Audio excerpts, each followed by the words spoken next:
Our planet is, well, a mosaic of countless islands, scattered like jewels across the vast expanse of the world's oceans. Many are vibrant hubs of life, teeming with unique ecosystems and human communities. But there are others, places that remain resolutely apart from our world. These are islands that are simply too dangerous, too remote, or too profoundly bizarre for anyone to call home.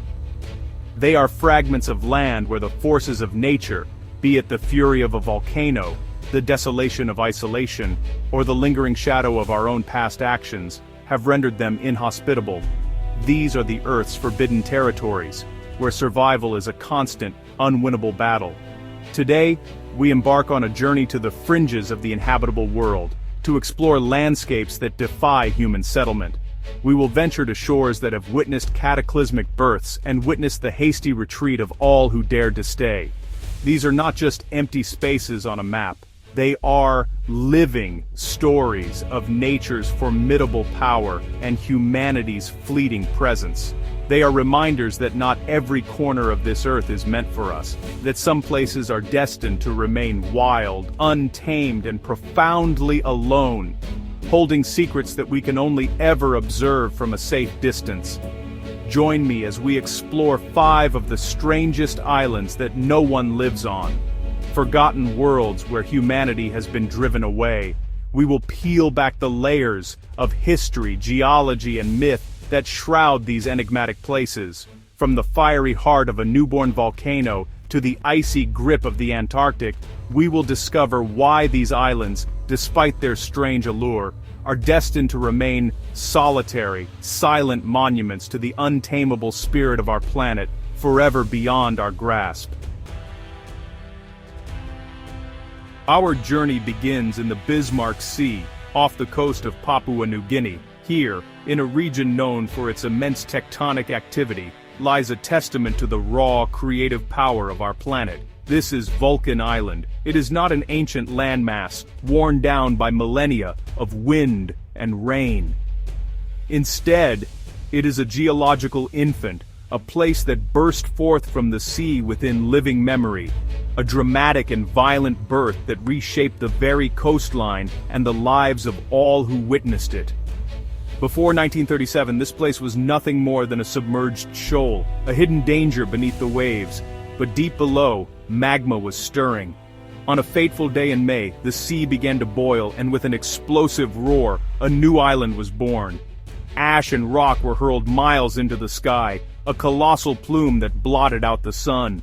In just a few days of relentless eruption, Vulcan Island rose from the depths, a steaming sterile cone of black volcanic debris, a stark and sudden addition to the world's geography.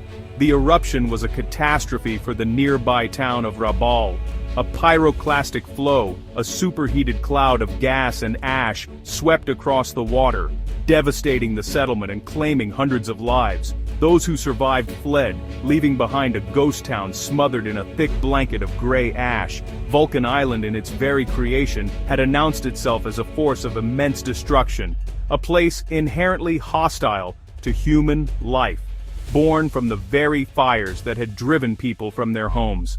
In the years that followed, nature made a tentative attempt to colonize this new land.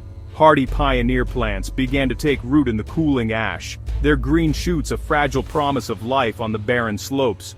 For a time, it seemed as though the volcano might slumber, allowing a new ecosystem to slowly and painstakingly establish itself. The island became a curious landmark, a permanent smoking reminder of the 1937 disaster, its slopes a silent gray monument. But the peace was deceptive. Vulcan is not a dormant relic, it is merely resting. The same tectonic forces that created it are still very much active. The island is part of the Rabaul caldera, one of the most active and dangerous volcanic complexes on Earth. The ground still trembles, and steam vents hiss, releasing sulfurous gases from the simmering magma chamber that lies not far beneath the surface, a constant ominous breath from the world below. This ongoing threat makes any thought of permanent settlement utterly impossible. To live on Vulcan Island would be to live with the constant, terrifying knowledge that at any moment the ground beneath your feet could once again explode. It is a place held in a perpetual state of emergency, a geological time bomb, Scientists monitor it relentlessly, using seismometers and GPS sensors to watch for the subtlest signs of another eruption, the slightest swelling of the ground. The landscape today is an eerie, almost lunar panorama. The slopes are a stark mix of black volcanic rock and patches of resilient, scrubby vegetation. There are no paths, no structures, no signs of human life, save for the scientific instruments that stand as lonely sentinels. The air is often thick with the smell of sulfur, a pungent reminder of the molten heart of the island. It is a profoundly unwelcoming environment, sculpted by fire and defined by danger. Walking on its shores, one feels a sense of profound unease. The silence is heavy, broken only by the cry of a seabird or the whisper of wind across the ash fields. It feels like a world still in the process of being made, raw and unfinished.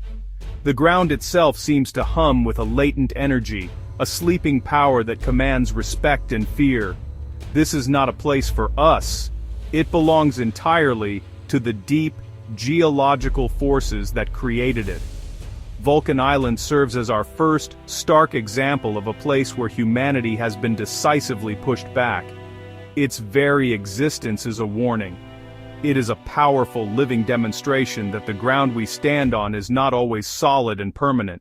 Here, the earth is still violent, volatile, and utterly indifferent to human ambition. It is a forgotten world by necessity, a land that will forever be ruled by fire. We travel now far across the Pacific to a place defined not by fire, but by an almost unimaginable isolation. Over 1,000 kilometers from the nearest coastline of Mexico lies a tiny ring-shaped atoll, a French territory lost in the vast blue emptiness of the ocean. This is Clipperton Island. From the air it might look like a tropical paradise, a perfect circle of coral sand enclosing a tranquil lagoon. But this idyllic appearance masks a grim and deadly reality. Clipperton is one of the most remote places on Earth. For centuries, it was a mere phantom on nautical charts, a place sailors struggled to find and were quick to leave. Its isolation is profound. There are no neighboring islands, no shipping lanes that pass nearby. To be stranded here is to be truly, utterly alone, with no realistic hope of rescue. This extreme remoteness is the first and most formidable barrier to any form of human habitation. The island's history is a repeating story of failed ambition. In the early 20th century, a British company attempted to establish a guano mining operation, harvesting the rich phosphate deposits left by millennia of seabirds. A small settlement was built, and workers were brought in, along with a lighthouse keeper and his family. They were meant to be resupplied regularly from Mexico, a fragile lifeline connecting them to the outside world. But then came the Mexican Revolution. The supply ships stopped coming. The small community on Clipperton was forgotten, abandoned to its fate. What followed was a harrowing tale of starvation, disease, and madness. The island that was supposed to bring them wealth became their prison. The lack of fresh water, a perennial problem on the atoll, became a crisis.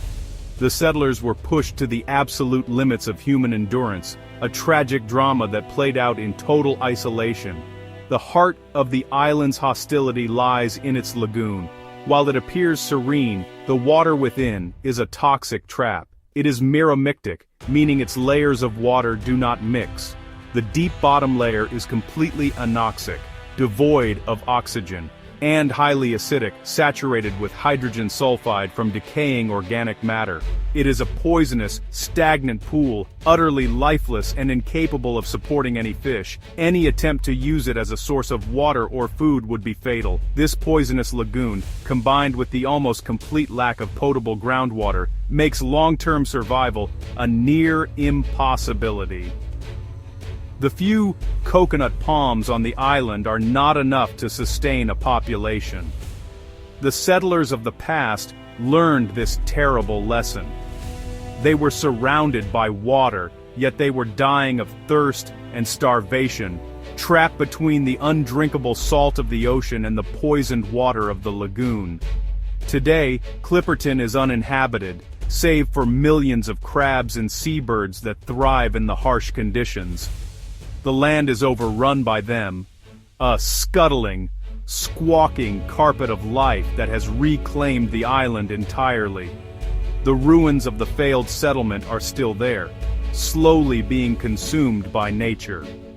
The rusted remains of mining equipment and the crumbling walls of buildings are ghostly relics of a tragic past, a warning etched into the landscape. The French government, which holds sovereignty over the island, has declared it a protected marine area. Access is strictly controlled, granted only to the occasional scientific expedition. Researchers come to study the unique, resilient ecosystem and the strange chemistry of the lagoon. They do not stay long. The island's oppressive isolation and fundamental lack of resources make even temporary visits a significant logistical challenge. Clipperton Island is a paradox, a place of stunning natural beauty that is simultaneously one of the most inhospitable environments imaginable. It is a powerful illustration of how a single environmental factor, in this case the lack of fresh water and a toxic lagoon, can render a place completely uninhabitable, no matter how tempting it may appear from a distance. It is a forgotten world, poisoned from within, a lonely monument to the desperate struggle for survival. Our next destination takes us to the end of the world, to the frozen white wilderness of Antarctica. Here, among the icebergs and glaciers, lies an island that perfectly embodies its name, Deception Island. From the outside, it appears to be just another snow-covered landmass in the South Shetland Islands. But it hides a remarkable secret. It is the caldera of an active volcano, and its calm, sheltered bay is, in fact, a flooded volcanic crater. To enter the island's interior, ships must navigate a narrow, treacherous passage known as Neptune's Bellows. Once inside, the scene transforms.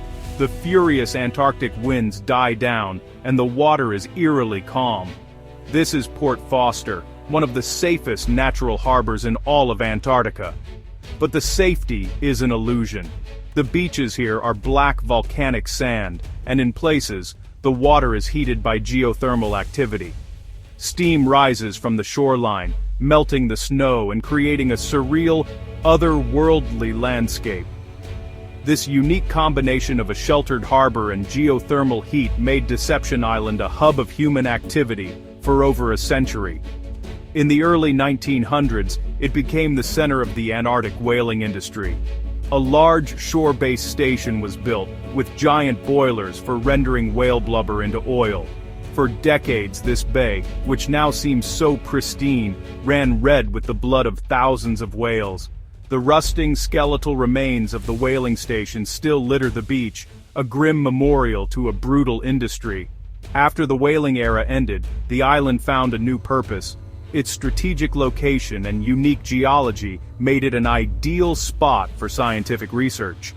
Britain, Argentina, and Chile all established research stations along the shores of Port Foster, turning the old whaling bay into a small international scientific community. For a time, it seemed that humanity had found a permanent foothold in this strange volcanic oasis at the bottom of the world. But the volcano that created the island was not dormant, it was merely sleeping. In 1967, without warning, Deception Island erupted. A new island formed within the bay, and the Chilean research station was completely destroyed by violent mudflows known as lahars. The scientists were forced into a terrifying, hasty evacuation. The island had reminded its inhabitants of the immense power simmering just beneath their feet, a power they had perhaps grown too comfortable with. The volcano was not finished. Just 2 years later, in 1969, an even more powerful eruption occurred. Fissures opened up directly beneath the ice cap, causing massive explosions as meltwater flashed into steam. A huge ash cloud rose over the island, and devastating mudflows buried the British research station, sweeping its buildings into the sea. This time, the message was unequivocal. All remaining personnel were permanently evacuated. The volcano had reclaimed its territory. Today, Deception Island is once again silent, a ghost of its former self. The ruins of the whaling station and the buried research bases are a haunting sight against the backdrop of ice and black sand. They stand as monuments to two different eras of human endeavor, one of industrial exploitation, the other of scientific discovery, both ultimately defeated by the same geological force. The island is a museum of failure, preserved in the Antarctic cold. Tourism has now replaced industry and science. Cruise ships cautiously navigate Neptune's bellows, allowing visitors to briefly set foot on the steaming beaches. People come to marvel at the bizarre landscape, to see the vast penguin colonies that have taken over the ruins, and to take a polar plunge in the geothermally heated waters. But these are fleeting visits. No one stays. The risk of another eruption is ever present. Deception Island is a place of profound and unsettling contrasts. Fire and ice, industry and wilderness, life and ruin. It is a powerful reminder that even in the most remote and challenging environments on Earth, the greatest danger can come not from the cold or the isolation, but from the very ground itself. It is a world abandoned, a place where humanity was twice welcomed and twice violently evicted by the restless heart of a volcano. We now sail to the heart of the Central Pacific, to the remote Line Islands, part of the nation of Kiribati. Here lies Malden Island, a low, arid, and intensely barren coral atoll. It is a place steeped in mystery and scarred by history. Uninhabited today, its sun-bleached shores hold the enigmatic ruins of a long-vanished culture, and the toxic legacy of a more recent, and far more destructive, human presence. Malden's earliest secret lies in its remarkable archaeological remains. Scattered across the desolate landscape are the remnants of stone structures, temples, platforms, and enclosures of a style unlike any other found in Polynesia. No one knows for certain who built them, when they lived here, or why they disappeared. The island has no fresh water, making long-term settlement a profound challenge. Did these ancient people have a source of water that is now lost? Or were they merely temporary visitors, using Malden for ceremonial purposes? The ruins stand silent, offering no answers. For centuries after these first inhabitants vanished, the island remained empty, a ghost island known only to the seabirds that nested on its shores in their millions. It was rediscovered by Europeans in the 19th century, and like Clipperton, its value was quickly identified not in its land, but in what lay on top of it. The immense deposits of guano, accumulated over countless centuries, sparked a new era of human activity. For over 60 years, from the 1860s to the 1920s, Malden was a bustling industrial site. An Australian company established a large-scale guano mining operation, constructing a settlement, a tramway system, and jetties to load the valuable fertilizer onto ships. Workers were brought in to endure the harsh, sun-baked conditions, toiling in the dust to extract the island's only resource. But once the guano was depleted, the island's economic value vanished. The company packed up, and Malden was abandoned once again. The island fell silent for several decades, its tram lines rusting and its buildings crumbling under the relentless equatorial sun. But its isolation, once a commercial challenge, would soon become its most sought-after feature. In the 1950s, at the height of the Cold War, the United Kingdom chose Malden Island as a forward operating base and instrumentation site for its first thermonuclear bomb tests, codenamed Operation Grapple. While the bombs were detonated high above the nearby Christmas Island, Malden played a crucial role. An airfield was built, and the island was populated with scientific equipment and personnel to measure the awesome power of the blasts. The island that had once hosted ancient rituals and industrial mining was now a frontline witness to humanity's most destructive capability. It became a landscape tainted by the invisible poison of radioactive fallout. After the tests concluded in the late 1950s, Malden was abandoned for the third and final time. The scientific outposts were left to decay alongside the guano miners' tramways and the ancient Polynesian temples.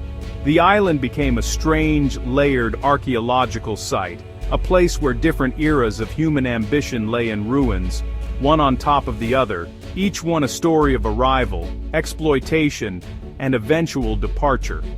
Today, Malden Island is a protected wildlife sanctuary, its fate now legally bound to the preservation of its seabird colonies. It is strictly off-limits to visitors without special permission. The risk of residual radiation, combined with its profound lack of resources and unforgiving climate, ensures it will remain uninhabited. The airfield is slowly being reclaimed by scrub, and the ruins of its multiple past lives are gradually eroding into dust. Malden is a deeply poignant place. It is a world that humans have tried to conquer and claim 3 times for reasons of spirit, profit, and power. Each time, the island has ultimately shaken us off, its fundamental barrenness proving more enduring than our ambitions. It is a forgotten world not by chance, but by a history of repeated failure and contamination, a silent testament to the fleeting and often destructive nature of our presence. For our final destination, we travel to what is, without exaggeration, the most remote and isolated piece of land on the entire planet. This is Bouvet Island, a Norwegian dependency deep in the South Atlantic Ocean. It is a place so far from any continent or other island that it is often referred to simply as the loneliest place on Earth. Its nearest neighbor is Antarctica, almost 2,000 kilometers of furious ocean away. Bouvet is the epitome of inaccessibility. It is a volcanic peak, and nearly its entire surface, over 90%, is covered by a thick, permanent ice cap. This glacier spills directly into the sea, creating sheer ice cliffs that tower hundreds of feet above the water. There are no natural harbors, no safe anchorages. The island is perpetually battered by ferocious winds and colossal waves of the Southern Ocean, one of the most violent seas in the world. Simply landing on Bouvet Island is a monumental, life-threatening challenge. For centuries after its discovery in 1739, navigators were unable to even confirm its existence, with many expeditions failing to find it in the fog and storms, dismissing it as a phantom. Even today, with modern technology, setting foot on its shores is an operation reserved for the most experienced and well-equipped expeditions, typically involving a helicopter launched from an ice-strengthened ship during a rare window of calm weather. Humanity has never established any form of settlement here. The conditions are far too extreme. There is no soil for agriculture, no shelter from the relentless polar winds, and the constant threat of avalanches from the unstable ice cap makes any structure precarious. It is a land that seems actively hostile to life, a fortress of ice and rock that has repelled all attempts at colonization. Yet, this utter desolation is the setting for one of the world's most enduring and baffling mysteries. In 1964, a South African expedition managed to land on a newly formed ice-free coastal platform. There, abandoned on the shore, they found a lifeboat. It was seaworthy, but there were no signs of its occupants, no wreckage of a parent ship, and no other human artifacts anywhere on the island. How did it get there? And what became of the people who were in it? The mystery has never been solved. A subsequent expedition 2 years later found that the lifeboat had vanished, likely claimed by the same violent seas that brought it there. The empty boat on the shore of the world's loneliest island remains a chilling, inexplicable footnote in the history of exploration, a ghost story without an ending, adding another layer of profound strangeness to this already otherworldly place. Today, Bouvet Island and its surrounding waters are a protected nature reserve. Its very inaccessibility is its greatest defense. It is a pristine, untouched polar ecosystem, a vital breeding ground for seals and penguins, including a large colony of macaroni penguins. Life here has adapted to the absolute extreme, thriving in a way that humans never could. The island belongs to them. The only sign of a human presence is a small automated weather station, a lonely beacon that transmits data back to civilization. It stands as a testament to our desire to understand even the most remote corners of our world, but it also underscores our inability to conquer them. We can observe Bouvet from afar, we can study its climate, but we cannot live there. Bouvet Island is the ultimate forgotten world. It is forgotten not because we left, but because we could never truly arrive. It is a stark, frozen monument to the absolute limits of human endurance and reach. It sits alone in the vast southern ocean, shrouded in mist and mystery, a permanent and powerful symbol of a part of our planet that will, in all likelihood, forever remain beyond us. From the fiery birth of Vulcan Island to the frozen isolation of Bouvet, we have journeyed to the Earth's empty quarters. These are not just vacant spots on the globe, they are powerful narratives. They speak of places where humanity's grasp was fleeting, where our settlements crumbled under the immense and persistent forces of nature. The abandoned whaling stations, the buried research bases, and the rusting relics of industry all tell the same story. The Earth has a remarkable and sometimes violent capacity to reclaim what was once ours. These islands are living proof that our dominion over the planet is not absolute, that there are frontiers we simply cannot tame. These strange and lonely worlds serve as profound reminders of our place within the natural order. They show us that for all our technology and ambition, we are still subject to the fundamental rules of the environment. A lack of water, a restless volcano, or simply the tyranny of distance can be an insurmountable obstacle. The ruins we leave behind are not just monuments to failure, but also to a certain kind of wisdom. The wisdom of knowing when to retreat, of understanding that some parts of this world are not meant for us to conquer, but perhaps only to admire from a distance with a deep and abiding respect. As we return from these forgotten shores, we are left with a humbling perspective. These islands will continue their solitary existence, their stories unfolding without human witnesses. They are a testament to the enduring power of the wild, a force that operates on a geological timescale, far beyond the scope of our own brief lives. They challenge our perception of the world as a human-centric stage and remind us that in the grand, silent drama of the planet, our role is not always the lead. The Earth has its own secrets, and some it will forever keep to itself.